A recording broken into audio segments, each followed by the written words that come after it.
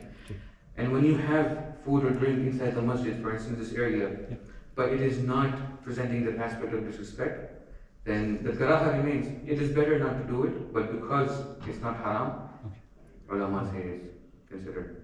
And then when the people would come and meet the Prophet sallallahu alaihi wasallam,